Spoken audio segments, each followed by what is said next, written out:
very good question about the Hopi Indians, because Robert was at the United Nations as an intern. And when he was a low-level position at the United Nations, the Hopi Indians wanted to come in and tell their prophecies. But the United Nations said, you are not a member of the United Nations, therefore you cannot speak to the General Assembly. So Robert said, someday, he went out and saw them, he said, someday when I'm a big shot, I'm going to invite you back, and you are coming in, and you will speak. When he became Assistant Secretary General, he got a message to the Hopi tribe in Arizona, and he said, it's time for you to come back. We want your prophecies. By then, the 5 Hopi elders had become only 4, and the 4 Hopi elders came to the United Nations, and Robert invited them in. And their prophecy was that if we don't get rid of, and that, I don't know what they called it, but nuclear power, nuclear weapons, we will do our own self in.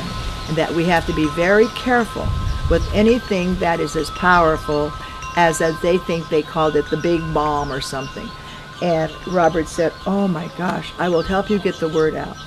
So they were so happy that they were allowed into the United Nations that they invited Robert to go to Arizona. When he went to Arizona, the women of the tribe gathered together in the Kiwa, and they said, we are so happy that we are going to give you a new birth and a new name. And the women name all the Hopi Indians. And we will make you a Hopi elder. And so they took him into the Kiwa and sat him in the middle. And the Kiwa, we have a representative of that in Costa Rica with a hole in the middle so that the words can go to the entire planet. So the Kiwa is a circle, and you sit around, and then you pick the stone up and you remove the stone so that all of your words will be echoing throughout the globe. And they said, we name you Kokiondeo, where you will be in charge of all the evil. You will make a web as big as the planet and take all the evil and put it in this web and toss it into the universe to have a planet of peace. And that's what they told him. Well, then they gave him this emblem.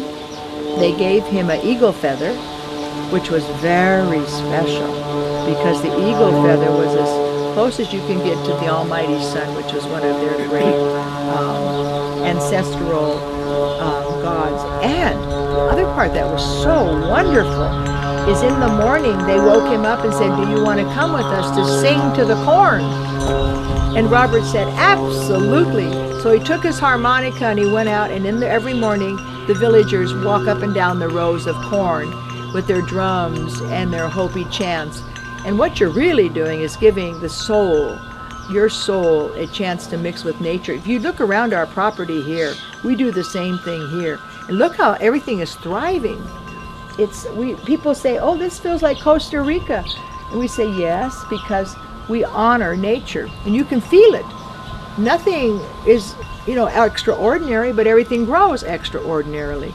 And everything's organic. There's no poisons. There's no pesticides.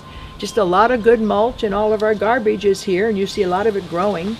We have avocado trees that grew from our garbage, and apricot trees, and peach trees, and it just works. God bless nature. What would we do without it?